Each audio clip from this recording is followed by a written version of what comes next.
பட்ஜெட்டை பொறுத்த மட்டும் முதல் ஸ்டெப்பை நல்லா எடுத்து வச்சிருக்காங்க. தமிழ்நாட்டுடைய நிதி நிலையை பொறுத்த மட்டும் இருக்கின்ற சூழ்நிலையிலிருந்து தமிழ்நாட்டுக்காக அவர் கொடுத்த வாக்குறுதிகளில், தேர்தலுக்கு முன்னால் கொடுத்த வாக்குறுதிகளில் மிக முக்கியமாக பெண்கள் சம்பந்தப்பட்ட வாக்குறுதிகளை நிறைவேற்றிருக்காங்க. தாய்மாமன் சீராக இருக்கட்டும் அல்லது அண்ணன் சீராக இருக்கட்டும், ரொம்ப முக்கியமான திட்டங்களை நிறைவேற்ற தொடங்கியிருக்காங்க. ஒரு முதல் தொடக்கம் நல்லா இருக்குன்னு நினைக்கிற பட்சத்தில் முதல்ல ஒன்று என்னன்னு கேட்டீங்கன்னா, காங்கிரஸை பொறுத்த மட்டும் அழுத்தம் கொடுக்குற கட்சி கிடையாது. எங்களை பொறுத்த மட்டும் நாங்கள் ஒன்றும் அழுத்தம் கொடுக்கல, ஒன்றும் கொடுக்கல. அவருக்கு அழுத்தம் இருக்கலாம், பாஜக இருந்து மோடிஜிட்ட இருந்து அழுத்தம் இருக்கலாம் அவருக்கு.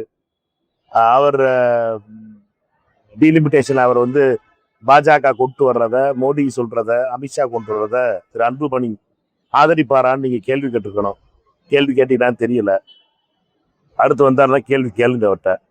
மோடிஜியும் கொண்டு வர இந்த டீலிமிட்டேஷனை தமிழ்நாட்டுக்கு இந்த ஏமாற்று வேலையை டீலிமிட்டேஷன் ஆக்ட் மூலமாக கொண்டு தமிழ்நாட்டினுடைய உரிமைகளை பறிக்கிறதுக்காகவும் குறைப்பதற்காகவும் செய்ய போற இந்த சதியை எதிர்த்து பேசாத சில கட்சிகளில் மிக முக்கியமான கட்சி டாக்டர் அன்புமணி அவர்களுடைய கட்சி. அதனால அவர் முதல்ல அதை பற்றி சொல்லட்டும். நம்ம எல்லாருக்கும் தெரியும், தமிழக முதலமைச்சர் திரு விஜய் அவர்களை பொறுத்த மட்டும் யாரும் அவரை அழுத்தம் கொடுத்தலாம் ஒன்றும் பண்ணிட முடியாது.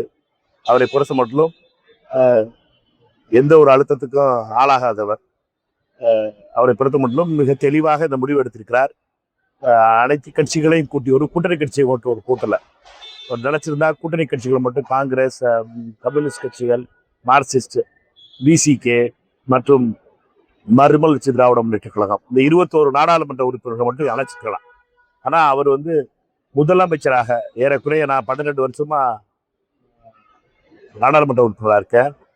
இதுவரைக்கும் அனைத்து கட்சி நாடாளுமன்ற உறுப்பினர்களை எந்த முதலமைச்சருக்கு கூட்டி அனைத்து அவங்களுடைய கட்சி நாடாளுமன்ற உறுப்பினர்களை கூட்டி ஒரு கருத்து கேட்டிருக்காங்க.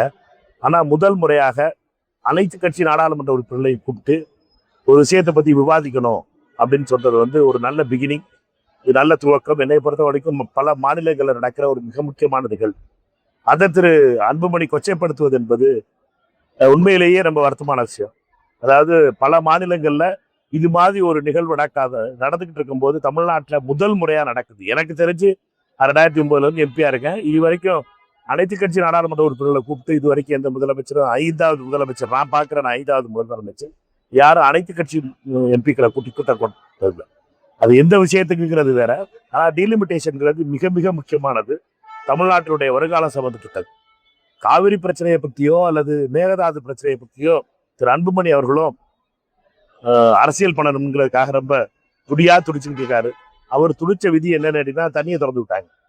தண்ணி வந்துகிட்டு இருக்கு. இப்ப கர்நாடகாவுடைய அரசியல்வாதிகள் எல்லாரும் சேர்ந்து பாஜகவும் டிகே சிவகுமார் மற்ற எல்லாரும் சேர்ந்து என்ன தண்ணி கொடுக்க மாட்டேன்னு சொன்னாங்க. பட் இயற்கை காவிரி தாய் அவங்க அடைச்சு போட முடியாது. அதனால காவிரி தாய் இப்ப திறந்து விட வேண்டிய நிலைமையில வந்துருச்சு. அதனால தண்ணி வந்துருக்கு. இந்த நிலையில திருப்பி அனைத்து கட்சி கூட்டணும் காவிரிக்கு அப்படின்னு சொல்றது எனக்கு புரியல எதுக்குங்கிறத. சட்டமன்றத்தில் அதை பத்தி பேசி அனைத்து கட்சிகளும் விவாதிச்சுட்டாங்க. அதை பற்றி என்ன நிலை எடுக்கணும், எந்த மேகதாதுவா இருக்கட்டும் அல்லது காவிரி நம்முடைய குறுவைக்கான தண்ணீர் திறந்து விடுறதா இருக்கட்டும், இதுல கர்நாடக அரசு அரசியல் செய்கிறது என்பதை பற்றியும், அதற்காக சட்ட வழியில என்ன முயற்சி செய்யணும் அப்படிங்கிறத பற்றியும் அரசு அதற்கான என்ன செஞ்சுக்கிட்டு இருக்குங்கிறத பற்றியும் நமக்கு உடனடியாக சொல்லிக்கிட்டு இருக்காங்க. அப்படி இருக்கும்போது பிடிச்ச காலுக்கு தான் பிடிச்ச முயலுக்கு 3 காலுங்கிறது மாதிரி மீண்டும் அனைத்து கட்சி கூட்டம் காவிரிக்கு அனைத்து கட்சி கூட்டம் காலையில ஒருத்தர் உட்கார்ந்து பேசிக்கிட்டு இருந்தாரு. இன்னைக்கு சாயந்தரம் ஒருத்தர் பேசிக்காரு உங்கள்கிட்ட. என்னடா இவங்க 2 பேருக்கு என்ன ஆச்சுன்னு தெரியல. சட்டமன்றத்துல தீர்மானம் போட்டாச்சு காவிரிக்காக. சட்டம் போராட்டம் நடந்துகிட்டு இருக்கு. தண்ணி வந்துருச்சு. இப்ப எதுக்கு அனைத்து கட்சி கூட்டம்? இவர்களுடைய வெறும் ஈகோவுக்காக அனைத்து கட்சி கூட்டம் கூட்டணுமா? வரப்போற சட்டம் திங்கட்கிழமை அன்னைக்கு அமித்ஷா மோடியும் ஒரு சட்டத்தை கொண்டு தமிழ்நாட்டில் இருக்க எம்பிக்கள் எல்லாருக்கும் வேலை இல்லாம ஆக்கி ஓரத்துல உட்கார வச்சு பாக்குறதுக்கு ஒரு சதி நடந்துகிட்டு இருக்கு. அந்த சதியை பத்தி பேச தயாரா இல்ல திரு அன்புமணி ராமதாஸ். பேசிக்கிட்டு இருக்காரு. என்ன போட்டா வந்த தண்ணியை வந்து விட்ட தண்ணியை வந்து நான் வந்து அதை பத்தி அனத்திக்கு வச்சு போட்டா இந்த தண்ணி திறந்து விட்டு போறாங்களா? தண்ணி திறந்து விட்டாங்க. என்ன மட்டும் பிரச்சனை இல்லை, மேகதாது அணை கட்டப்படுவது. மேகதாது அணைக்கு தானே கோர்ட்டுக்கு போயிருக்கோம். கோர்ட்ல போய் நம்மளை பொறுத்த வரைக்கும் அவர் சொல்ல வேண்டியதே என்னன்னா, அவர் ஆதரிச்சுக்கிட்டு இருக்க மத்திய அரசு, மோடி அரசு நினைச்சா தான் அந்த அணையை கட்ட முடியும். நான் தான் முதல்ல சொல்லிட்டு போனேன், உங்ககிட்ட தான் சொல்லிட்டு போனேன்னு நினைக்கிறேன்.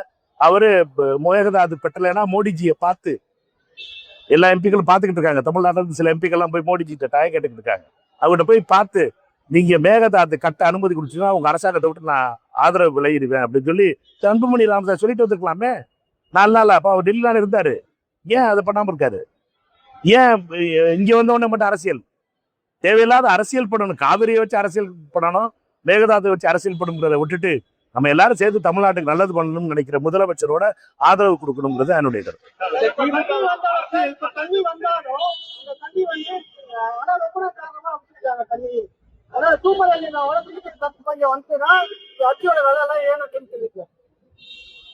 முதல்ல தண்ணி வரட்டும். நம்ம பொறுத்த மட்டும் சம்பாவுக்கு குருவைக்கு தண்ணி வரல, தண்ணி திறந்து விடல, இந்த அரசியல் பேசிக்கிட்டு இருக்குதான். அவர்களை பொறுத்த மட்டும் அவர்கள் அரசியல் செஞ்சுட்டு ஒவ்வொரு ஆளும் அரசியல் செய்யறதுதான் குருவை போச்சு.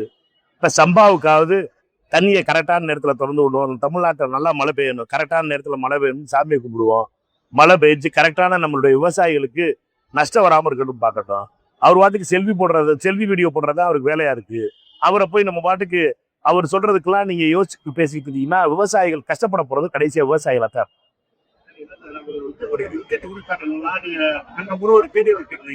முதல்வர் அடிக்கடி பார்த்த அன்புமணி அவரையே இந்த கோரிக்கை வச்சிருக்கலாமே, விஜய் அவர்கள் குறிச்சு விட்டு அதை அவர் என்ன பதிவு சொல்லுவாருன்னா, நான் அவரை பார்க்கும்போது ஒவ்வொரு முறையும் பேசுறேன். ஆனா தமிழகம் வந்த ராகுல் காந்தி இந்த மண் பிரச்சனை, அதாவது மேகதாது அணையை பற்றி வாய்ப்பு திறக்காம வெறும் 8 பேருக்கு மட்டும் மற்ற விஷயங்கள் பேசிட்டு போறாரு.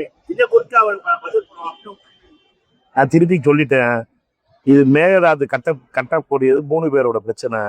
ஒன்று மோடிஜி அப்ரூவல் கொடுக்கணும், நம்ம தமிழ்நாடு முதலமைச்சர் திரு விஜய் அவர்களிடம் அரசாங்கம் அப்ரூவல் கேட்கணும், உங்களுடைய ஒத்துழைப்பு இருக்கான்னு. டி.கே. சிவகுமார் அதை கட்டணும்.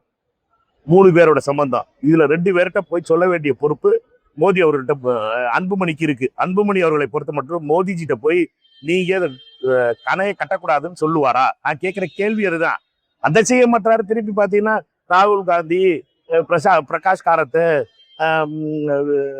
மற்ற உத்தவ் டாக்கரே, மம்தா பானர்ஜி, புது தலைவர்களை கூட்டிட்டு வர்றதுல பிரச்சனை இல்லை. யார்கிட்ட அதிகாரம் இருக்கோ அவங்ககிட்ட கொடுக்கறது தான் ரொம்ப முக்கியம். பிரதமர், கர்நாடக முதலமைச்சர், தமிழக முதலமைச்சர் 3 பேரோட சம்மந்தப்பட்டது இது. நம்ம நம்மளை குழப்பி விட்டு அரசியல் செய்யறவங்களுக்காக மட்டும் நம்ம கேள்வி கேட்க வேணாம். நம்ம பொறுத்த மட்டும் குழப்பி விடுறதுக்காகவே அவர் பேசிக்கிட்டு இருக்காரு. இப்போதைக்கு இருக்க பிரச்சனை டீலிமிட்டேஷன். நமக்கு தண்ணி வந்துருச்சு. காவிரியில தண்ணியை திறந்து விட்டாங்க. அது யாருக்கு தடை? தேவகவுடாவா இருக்கட்டும், அல்லது எடியூரப்பாவா இருக்கட்டும், சிவகுமாரா இருக்கட்டும், எல்லாரும் தண்ணி திறந்து விட மாட்டோம்னு வசனம் பேசிக்கிட்டு இருந்தவங்ககிட்ட முகத்துல அடிக்கிறாப்புல மழை பெஞ்சு தண்ணியை திறந்து விட சட்டம் திறந்துட்டாங்க. தண்ணி வந்துருச்சு சாமி, தண்ணி வந்துகிட்டு இருக்கு. நீங்க என்னன்னா தர வேண்டிய தண்ணின்னு மெட்ராஸ்ல இருந்து பேசிக்கிட்டு இருக்கோம். நீங்க போய் கேமராவை தூக்கிட்டு போய் வர வேண்டிய தண்ணி வந்துகிட்டு இருக்கான்னு மட்டும் பாருங்க. நீங்க வர வேண்டிய தண்ணி வந்துகிட்டு வர ஆரம்பிச்சிருச்சு. நம்மை பொறுத்த மட்டும் இதுல இருந்து உங்களை பிடிச்ச காலுக்கு நம்ம என்னன்னா பழைய அந்த படம் பார்த்தப்பலதான் நான் பேசின பேச்சு கரெக்டா இருக்கணும் அப்படிங்கிறதுக்காக திருப்பி அதே பேச்சு பேசிக்கிட்டு தண்ணி தான் வந்துருச்சேப்பா, போய் போராட்டம் பண்ணீங்க, போய் வீடியோ போட்டீங்க, அந்த டேங்க்ல இவ்வளவுதான் இருக்கு போய் வீடியோ போடுங்க, தண்ணி வந்து வர ஆரம்பிச்சிருச்சுல. ஏன் இந்த இப்ப செல்ஃபி வீடியோ போட்டுக்கிட்டு இருந்தாருல ஒருத்தர் போய் போராட்டம் பண்ண போனார்ல. இங்க ரொம்ப முக்கியமானது தண்ணி வந்துருச்சு. காவிரிக்கு தண்ணீர் வந்துருச்சு சாமிகளா. அந்த பக்கம் கிழிச்சு ஓனாப்புல திருப்பி அதே பேசிக்கிட்டு இருக்கேன். அந்த படத்துல ஒரு படத்துல பேசிக்கிட்டு இருப்பாப்ல, முதல்ல இருந்து திருப்பி பேசிட்டு இருப்பாப்ல, அந்த கதையா இருக்கு. அதிமுகவும் திமுகவும் எங்களுடைய திட்டங்களை பெயர் மாற்றிதான் தாவேகா அறிவிக்குது. அதுதான் இந்த ஆட்சியுடைய மாற்றம் அப்படின்னு கூறியாங்க. இது உங்களுடைய கருத்து என்னது? அவங்க பட்ஜெட்ல அலோவ் பண்ணா இருக்கட்டும், திட்டங்களுடைய பெயர் மாற்றமா இருக்கட்டும், இது எப்படி பாக்குறீங்க? குறிப்பா இந்த திமுக ஆட்சியில கரண்ட் விலைக்கு அதிகமாக சொல்லியிருக்கோம். ஆனா தற்போது இப்ப கரண்டோட பில் அதுவும் அதிகமான விலை ரொம்ப 2 விஷயத்தை பத்தி பேசிக்கிட்டு இருக்கீங்க. ஒண்ணு மின்சார எலக்ட்ரிசிட்டி சார்ஜஸ் கூடி இருக்குங்கிறத அதை கவனம் செலுத்தணும். ஏன்னுட்டுனா இதனுடைய இதுல இம்பாக்ட் வந்து ரொம்ப பெருசா இருக்க போகுது. ஏன்னுட்டுனா எல்லாருக்குமே எலக்ட்ரிசிட்டி சார்ஜஸ் கூட வருதுங்கிற ஒரு பேச்சு தொடர்ந்து வந்துட்டு இருக்கு. இதை வந்து மின்சாரத்துறை அமைச்சர் திரு நிர்மல்குமார் அதை பத்தி கவனம் செலுத்துவார் நம்புறேன். ரெண்டாவது நீங்க சொன்னது பேரு மாத்திட்டாங்க. எதுக்கு பேரு மாத்திட்டாங்கன்னு முதல்ல கேளுங்க. இல்லைன்னா இப்ப ஒரு நல்ல திட்டம் நடந்துகிட்டு இருக்கும் போது அந்த திட்டத்தை நடத்திக்கிட்டு இருக்காங்க. நிறுத்திட்டா தான் நீங்க சொல்லுவீங்க என்னடா நிறுத்திட்டாங்கன்னு.